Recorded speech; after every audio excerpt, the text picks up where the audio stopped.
4 giugno 1944.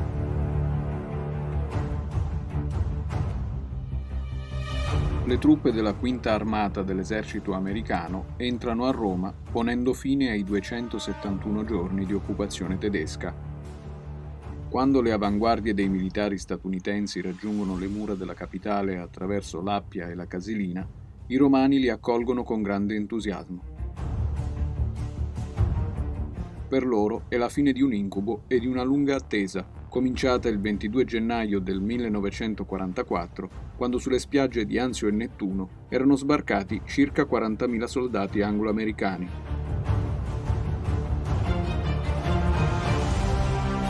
Lo sbarco anfibio sulle coste laziali, dal nome in codice Operazione Shingle, si rende necessario poiché sul finire del 1943 la risalita della penisola italiana da parte degli alleati è ferma, a causa della particolare conformazione del territorio e dell'accanita resistenza delle truppe tedesche schierate a Cassino sulla linea Gustav.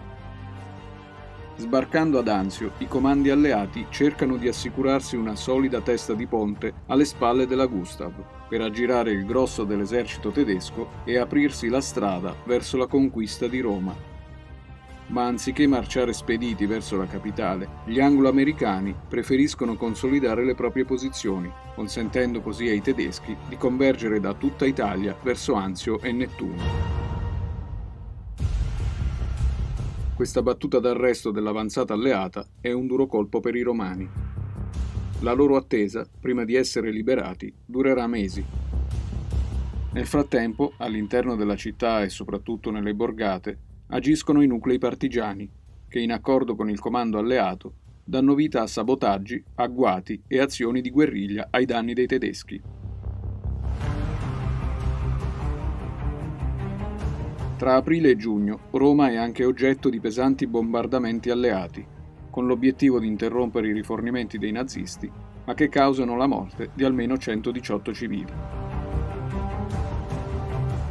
Nella competizione con l'Ottava Armata inglese per intestarsi il merito della liberazione della capitale, è la Quinta Armata del generale americano Clark ad avere la meglio.